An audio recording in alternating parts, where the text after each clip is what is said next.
All birds find shelter during rain, but eagles avoid rain by flying above the clouds.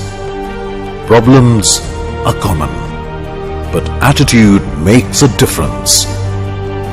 ये बात कही है महान भारतीय वैज्ञानिक और हमारे भूतपूर्व राष्ट्रपति डॉक्टर एपीजे अब्दुल कलाम जी ने।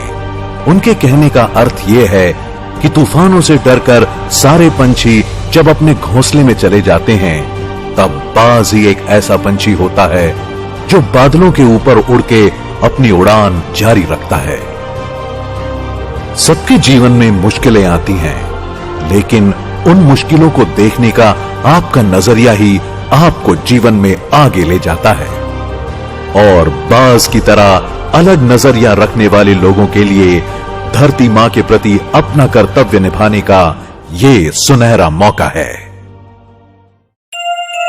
रिन्यूएबल ऑयल और गैस के क्षेत्र में आपका स्वागत है। यहां आपके पास $1 ट्रिलियन बायोफ्यूल इंडस्ट्री की सबसे उन्नत तीसरी और चौथी पीढ़ी के टेक्नोलॉजी के साथ उद्योजक बनने का एक सुनहरा मौका आया है। आइए सबसे पहले हम ये जान लेते हैं कि इस इंडस्ट्री की आवश्यकता क्यों है। ग्लोबल वार्मिंग या वैश्विक तापमान इस दुनिया की सबसे बड़ी समस्या है। ग्लोबल वार्मिंग इसका प्रमुख कारण है जीवाश्म ईंधन यानी फॉसिल फ्यूल। करोड़ों साल पहले इस धरती पर डायनासोर जैसे जीव रहा करते थे। तब इस धरती पर कहीं अंतरिक्ष से एक उल्का आकर टकराई और पूरी धरती पर भूकंप और सुनामी फैला दी। इस महाप्रलय की वजह से सारे प्राणी और वनस्पतियों का विनाश हो गया और वे सारे धरती में समा गए। धरती के अंदरूनी भाग के बढ़ते दबाव और तापमान की वजह से इन जीवाश्मों का रूपांतर हुआ क्रूड ऑयल और क्रूड गैस में। इन चीजों को धरती से ऑयल वेल के द्वारा निकाला जाता है। क्रूड ऑयल को प्रोसेस करके उससे पेट्रोल, डीजल, गैस जैसे कई चीजें बनाई जाती हैं। इन सारी चीजों का इस्तेमाल हम रोजमर्रा की गतिविधियों में करते हैं और इसके कारण ग्लोबल वार्मिंग की समस्या बढ़ती जा रही है। वैज्ञानिकों का कहना है कि अगर वैश्विक तापमान 2 डिग्री और बढ़ा तो हम ऐसे कालखंड में पहुंचेंगे जहां से वापस आना बिल्कुल ही नामुमकिन हो जाएगा और धीरे धीरे पूरे धरती का विनाश अटल रहेगा। तो इस ग्लोबल वार्मिंग को रोकने के लिए हमें किसी प्रदूषण रहित उपाय की जरूरत है। रिन्यूएबल क्लीन फ्यूल यानी जैविक ईंधन इसका सबसे योग्य और बेहतर पर्याय है। इस जैविक ईंधन का निर्माण करना ही हमारा व्यवसाय है। भारत की आज की सबसे बड़ी समस्या है कचरा या कूड़ा। इस कचरे के कारण मच्छर, मक्खी और उनके द्वारा फैलाए जाने वाले डेंगू और मलेरिया जैसे बीमारियों को हमें कई बार झेलना पड़ता है। हमारे शहरों का कचरा जाता है डंपिंग ग्राउंड में। इस प्रक्रिया में हमारे देश के करोड़ों रुपए भी खर्च हो रहे हैं और साथ ही प्रदूषण और उनसे जुड़ी बीमारियां भी फैल रही हैं। मगर अब आधुनिक तकनीक की मदद से इस समस्या भरे कचरे को रिन्यूएबल क्लीन फ्यूल में आसानी से बदला जा सकता है। ऑर्गेनिक कचरे से जैविक खाद और बायोगैस बनाने की टेक्नोलॉजी और इनऑर्गेनिक वेस्ट से डायरेक्ट क्रूड ऑयल बनाने की टेक्नोलॉजी का आविष्कार हो चुका है और इसलिए इस समस्या का समाधान भी इस इंडस्ट्री से हो सकता है। हमारे देश में किसानों की अनगिनत समस्याएं हैं। इसके कई कारण हैं, जैसे सूखा, बाढ़, अनाज का सही दाम न मिलना। इन समस्याओं से जूझते हुए कई किसानों ने बीते दिनों में आत्महत्या की राह चुनी। आज तक हमारे किसान इस बात से अनजान थे कि उनके पास खेती और अनाज के अलावा भी एक और अमूल्य चीज है। जी हां, रिन्यूएबल एनर्जी का कच्चा माल किसानों के पास ही मिलेगा और इसके कारण आने वाले सालों में किसानों की आय दोगुनी हो जाएगी। इसके साथ ही होने वाले ऑर्गेनिक खेती के कारण हमारे करोड़ों किसानों की अच्छी आमदनी होगी। यही हमारे किसानों की समस्याओं का सही निवारण भी होगा। भारत देश की तीसरी बड़ी समस्या यानी बेरोजगारी है। ये कहीं न कहीं बढ़ती नजर आ रही है।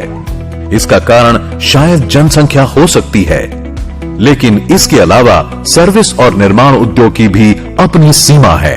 इन उद्योगों में इतनी क्षमता नहीं है कि सारे लोगों को रोजगार दे सकें। आधुनिक मशीनों की वजह से काम करने वाले लोगों की जरूरत कम महसूस होती है। वहीं दूसरी ओर डिग्री प्राप्त करके लोग नौकरी की तलाश में निकल पड़े हैं। अब हाल ये है कि लोग ज्यादा हैं और नौकरियां कम। इस समस्या का समाधान क्या है? दरअसल हमें चाहिए एक नई इंडस्ट्री, एक नया उद्योग। वो जरूरी इंडस्ट्री रिन्यूएबल फ्यूल इंडस्ट्री होने जा रही है, क्योंकि ये इंडस्ट्री भारत में अभी पूर्ण रूप से विकसित नहीं है और अब इस इंडस्ट्री के कारण भारत में करोड़ों लोगों को रोजगार उपलब्ध होगा और इस उद्योग के कारण हमारे युवा एमबीए, सीए, इंजीनियर, टेक्नीशियन और अनेक मजदूरों को रोजगार मिलेगा। भारत की चौथी समस्या है हमारी आर्थिक स्थिति और विदेशी मुद्राओं का मूल्यांकन।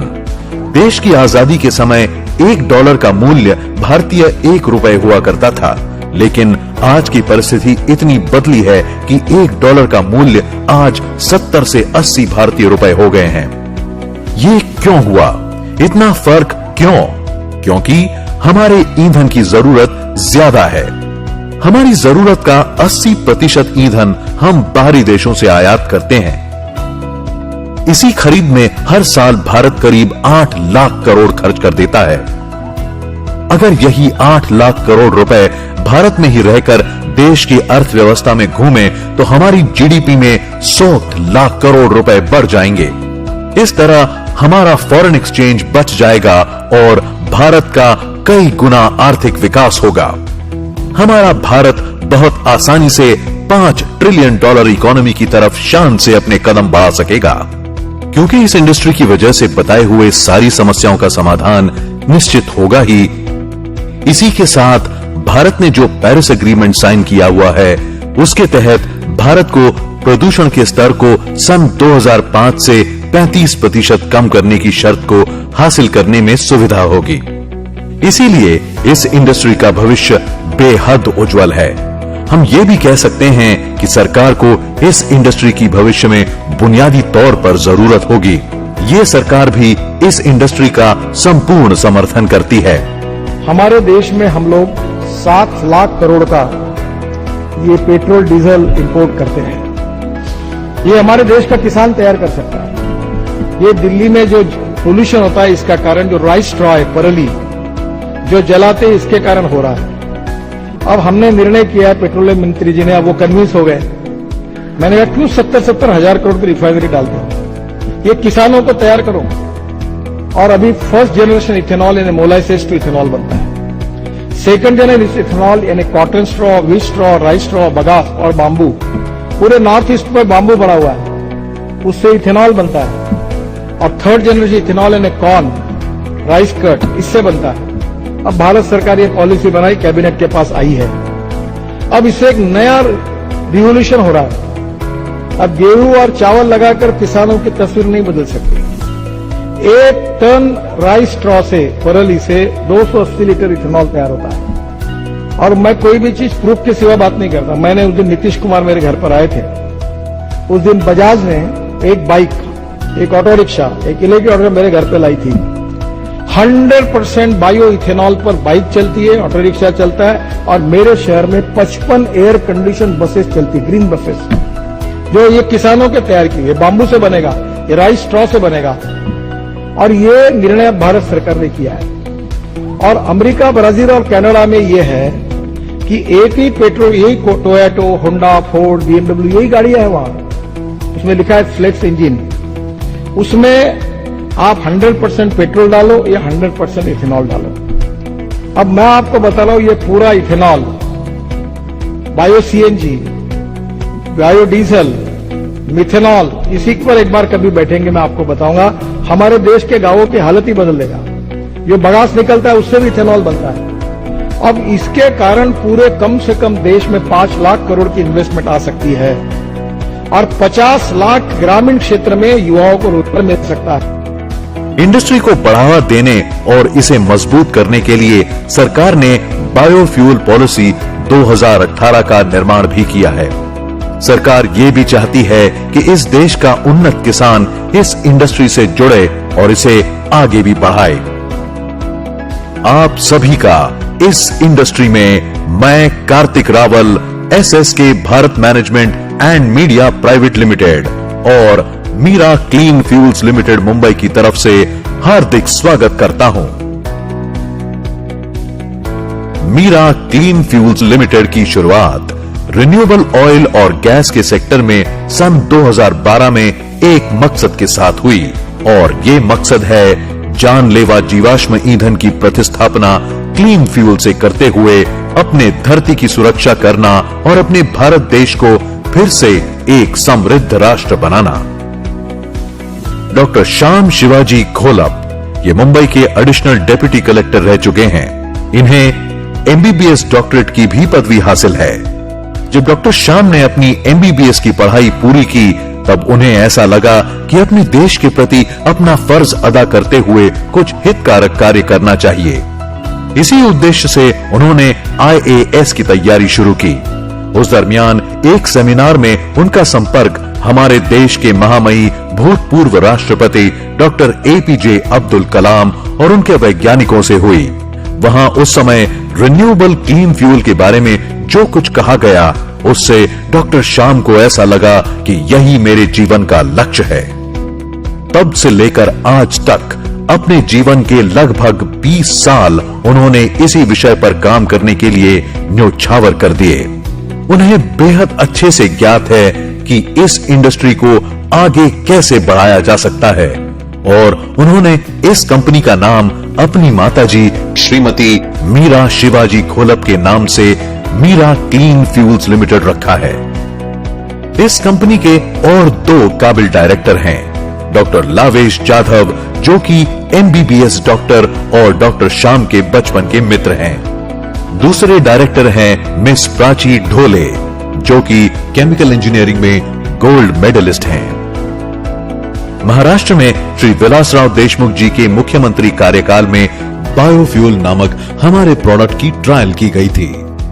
सीधे शब्दों में कहें तो हमारे वैज्ञानिकों द्वारा बनाई गई उम्दा टेक्नोलॉजी ही हमारी शक्ति है। डॉक्टर श्याम मध्यम वर्गीय परिवार से हैं। बचपन से ही उनका झुकाव पढ़ाई और उन्नत भविष्य की ओर ज्यादा था। इन्हें देश के किसानों और गरीबों के लिए कुछ अच्छा और भरोसेमंद करना था, इसलिए उन सबको इस इंडस्ट्री से जोड़ने की योजना बनाई।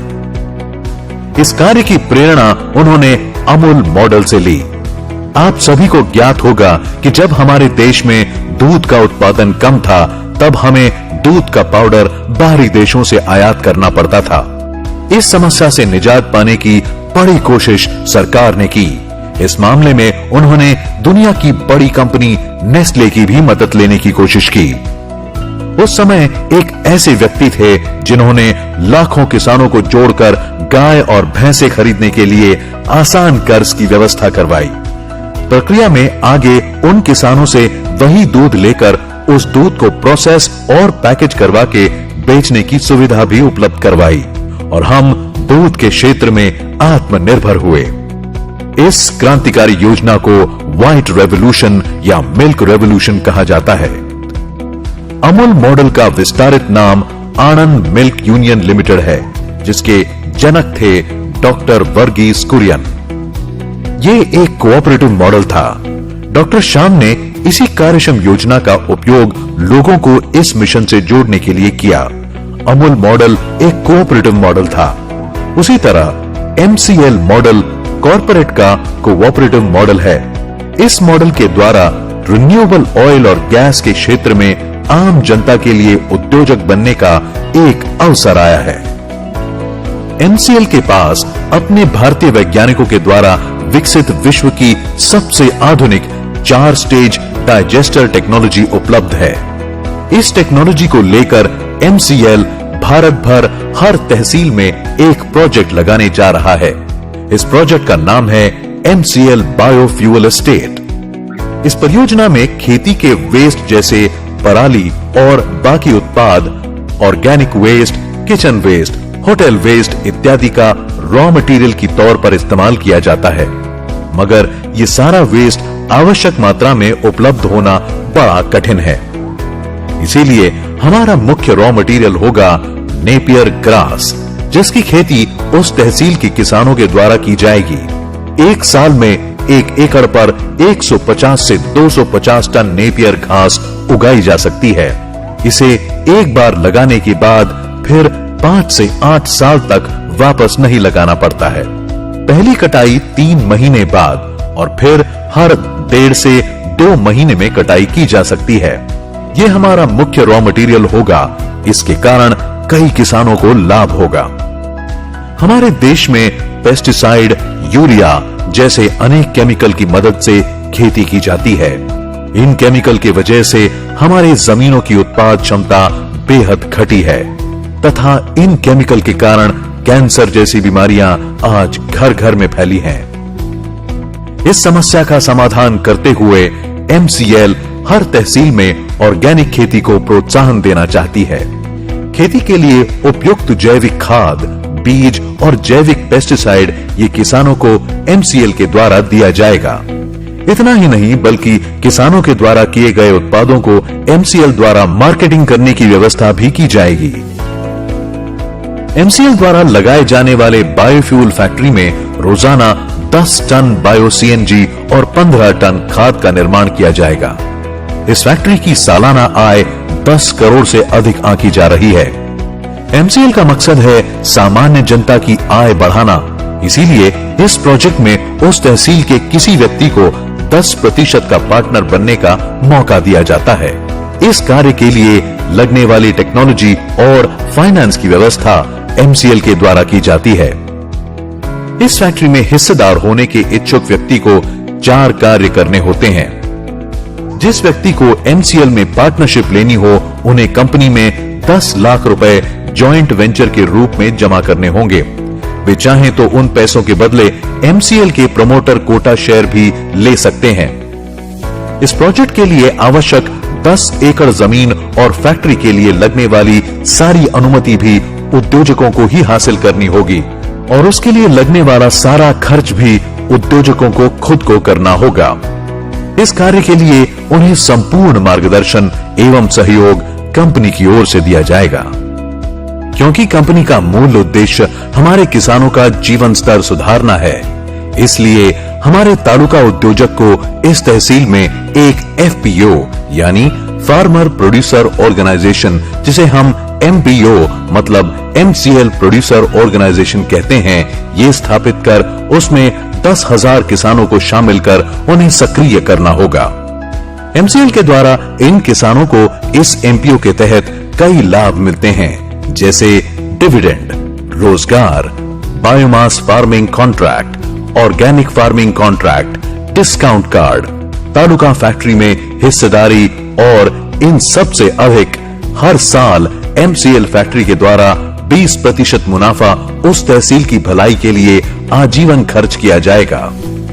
इन पैसों का इस्तेमाल पानी की समस्या दूर करने के लिए, स्वास्थ्य समस्याएं दूर करने के लिए, हर ग्राम पंचायत में पुस्तकालय बनाने के लिए, अच्छे स्कूल, कॉलेज और रास्ते बनाने के लिए, यानी उस तहसील को जो भी आवश्यकता होगी उसे पूरा करने के लिए किया जाएगा। MCL हर ग्राम पंचायत में एक सेंटर डेवलप करती है। इस सेंटर को हम MVP प्रोजेक्ट कहते हैं। इस प्रोजेक्ट में MCL की आवश्यकताओं अनुसार जो भी जरूरत हो, जैसे कि training seminar, meeting, raw material की खरीद और प्रोसेस, ऑर्गेनिक खेती करवाना, MCL के जैविक खाद और अन्य उत्पादों को किसानों तक पहुंचाना, ये सारे कार्य किए जाएंगे। ऐसे MVP सेंटर को बुक करने के लिए 1.5 लाख रुपए जॉइंट वेंचर के रूप में MCL को देने होंगे। अगर वो व्यक्ति चाहे तो उन पैसों से वो MCL के प्रमोटर कोटा शेयर भी ले सकता है। उस व्यक्ति को 1 हेक्टेयर जमीन की व्यवस्था करनी होगी, जिससे आधा एकड़ जमीन में सेंटर विकसित होगा और 2 एकड़ में नेपियर घास लगाई जाएगी, जिसे MCL खुद खरीदेगी। इसके अलावा इस सेंटर पे आधे एकड़ जमीन का तार कंपाउंड ग्राम पंचायत की NOC बिजली और पानी की व्यवस्था उसे करनी होगी। और जो व्यक्ति ये सारा कार्य करेगा वो व्यक्ति एमसीएल की उस तहसील सेंटर का पार्टनर बनेगा। उस व्यक्ति को एक अच्छी आय और सुखी भविष्य प्राप्त होगा। सही मायनों में ये 2 साल की मेहनत और 2 पीढ़ियों का सुनहरा भविष्य हो सकता है। और अगर कोई सेल्फ हेल्प ग्रुप या एमवीपी प्रोजेक्ट लेना चाहे तो ऐसे एसएचजी को यहां प्रोजेक्ट फ्री में देने की व्यवस्था भी है। और ऐसे एमवीपी प्रोजेक्ट वालों को उस ग्राम पंचायत के 200 से 300 किसानों को हमारे एमपीओ से जोड़ने का कार्य करना होगा। पूरे भारत में 5,500 तहसील में यह प्रोजेक्ट किया जा सकता है, जिसमें 500 तहसील ने यह प्रोजेक्ट पहले ही बुक कर लिया है। एमसीएल की पॉलिसी के अनुसार एक तहसील में से किसी एक व्यक्ति को ही चुना जा सकता है। अगर आप इससे जुड़ना चाहें और आप अपने तहसील में यह प्रोजेक्ट करना चाहें तो तुरंत हमसे संपर्क करें।